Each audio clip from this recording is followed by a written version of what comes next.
Pati ang litrato ng Pangulo nung sinira ang bilyon-bilyon pisong halaga ng droga, hindi po pinalagpas ni VP Sara. Trabaho raw ba ng Presidente ang magpa-photo op? Pero kwenta ng palasyo, kahit naman daw si dating Pangulong Duterte, nagpo-photo op din naman. Aba! Nasa frontline ng balitang yan, si Maricel Halili. Hindi trabaho ng Presidente ang mag-photo op sa nahuli na drugs at Correct. photo op sa pagsira ng nahuli na drugs.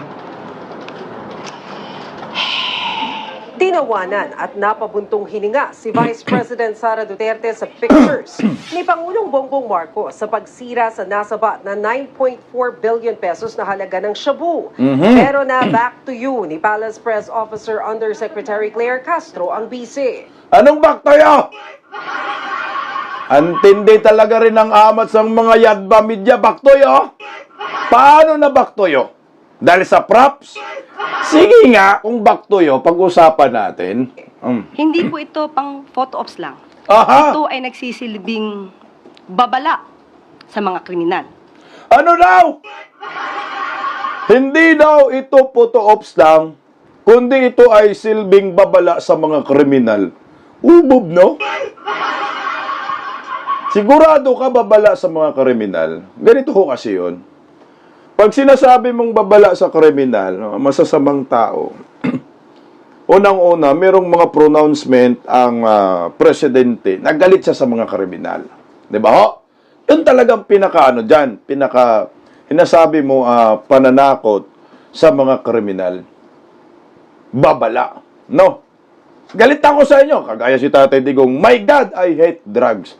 Huwag ninyong subukan, masisira ang buhay ninyo. My God, I hate drugs. Ganun yon. Ang tanong namin sa iyo, Auntie Claire, meron bang ginawa yan, Singiwim, para matakot itong mga kriminal? Babala sa mga kriminal? Wala. Ngayon, babala daw ito sa kriminal.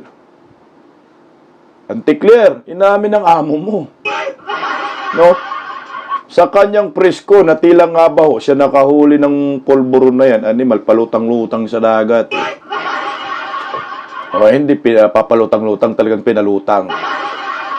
Ang sabi ng amo mo, wala po silang nahuling kriminal, at wala po silang kinasuhang kriminal, at hindi nga ho nila alam saan ito nanggagaling. Paano matatakot ang kriminal kung wala po kayong nasakuti, wala kayong nakasuhan, wala man lang kayong nagurgor, at wala man kayong napusasan, at wala po kayong hinarap sa publiko sa presko ng amo ho ninyo? Saan ka kumuha ng lakas ng loob na sasabihin mong ito ay babala sa mga kriminal? Hindi isang kriminal, animal, wala kayong nahuli dyan eh. Wala nga kayong pinangalanan kahit isa. Nasaan yung kriminal? Paano matatakot yung kriminal? Baliktad po. Hindi po natatakot ang kriminal sa ginagawa ho ninyo. Dahil hindi po kayo nakahuli ng kriminal, wala kayong nakasuhan. At inamin din ho yan, na wala talagang kriminal. Kung ako kriminal, tatawanan ko kayo. Di ba? Pinagtatawanan po kayo ngayon ng durugista. Ikaw, Auntie Claire, Marcos admin. Pinagtatawanan kayo ng sindikato dahil ni katiting hindi po sila natakot.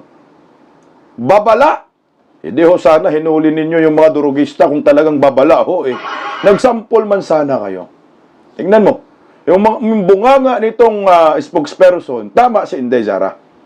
Na basura, garbage in, garbage out. Aray ko. Kaya tuloy oh.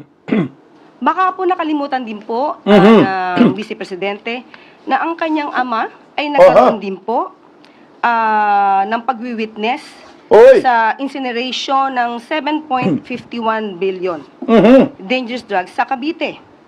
Ito po, baka po nakalimutan niya po ito, 2020 lamang. Okay. So, ito yung sinasabi nila back to you. Kasi si Tatay Digong daw umano, na merong sinunog na mga polvoron sa Cavite, 2020 daw, no, ay nandun din daw, nagphoto op. Iba ho yung kalagayan ni Tatay Digong at kalagayan ni Ngiwem. Si Tatay Digong merong legit na war on drugs. Si Tatay Digong maraming inaresto ng mga durugista, maraming winasak ng mga laboratorio at maraming nagsisikuan ng mga durugista.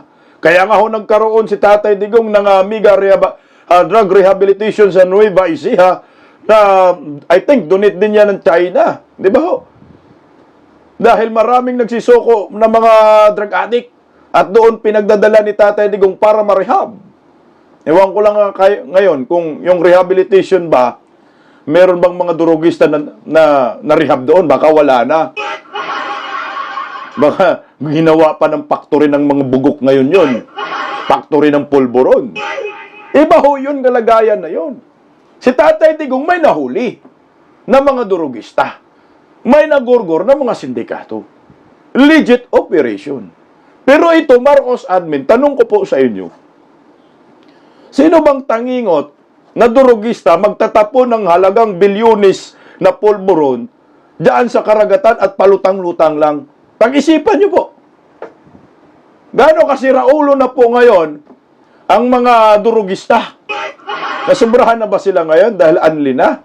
Basta na lang nila tinatapon yung bilyones na halaga ng shabu sa karagatan ng Cagayan. Sambales. Uy! Ang kitid ng utak nila kung ganun. Ba't yung tinatapon? Hindi nga alam ni Ngewem saan ang galing at sino yung mga sindikato Maliwanag. Tama si Inday Sara. Naputuop lang. Hindi po yan mapupuna kung talagang meron kayong hinarap na kriminal. Kung meron kayong hinarap na sindikato, na suspect. Wala Talagang mapupuna at mapupuna po kayo. Kahit ordinaryong Pilipino, mag-iisip talaga yan. Sa totoo lang. Kasi nga, ang iniisip ninyo pangsuna. Kung ako ordinaryong Pilipino, magtataka ako. Bakit sa panahon ni Rodrigo Duterte, maraming nahuling droga, pero marami ding nahuling durugista. Maraming nahuling sindikato, maraming nakakasuhan. Pero, bakit ito, sa Ngagba admin, pinagmamalaki na largest na drug haul sa kasaysayan, walang nahuling durugista. Walang nahiharap na suspect. Anong operation ginagawa ho ninyo ngayon? Para malaman kung sino yung sindikatong nagtapo ng droga dito. Kaya napupuna kayo. Kaya yung props mo, palpak ka. Sablay ka. Dadala-dala ka ng props. Totoo naman na may war on drugs si former President Duterte. Kaya nga dinala ninyo sa dahig Hindi nagdadrama si Tatay Digong sa paglaban ng kontradroga. Kanyang pangangampanya pa lang, plataforma niya, war on drugs. Kaya nga ginusto siya ng taong bayan at binoto. Kahit walang makinarya, walang pira, walang resources. Dahil yan ang gusto ng mga Pilipino, war on drugs. Pero itong gobyernong ito ngayon, masyadong madrama. Masyadong mga scammer, sabi ni Inday Sara. Binubudo lang taong bayan Binubudo lang mga Pilipino. Pero sa tingin ho ninyo, maniniwala kami? May maniniwala sa props mo? Ning! Huwag kami ning! Siguro may maniniwala sa props niya. At negatibo yung pagtingin kay Inday Sara, yung mga bubunistang, tanganistang, loyalista ni Ngagba. Pero ito, putang ina, 2020, tama rin naman na pinikturan dyan si Tatay Digong dahil lehitimo ang operasyon. Totoo, may durugistang nahuli. Totoo, may winasak na mga factory. Ngayon si Ngewem, may winasak ba na factory? Subukan nyo magwasak ng factory kung meron. Puta, palutang-lutang sa dagat siya, si Raulo. Ang galing ng mangingisda kung ganun. Mantakin mo sa Pilipinas. Pag mangingisda ka, hindi isda ang mahuli mo. Druga. Drama pa more.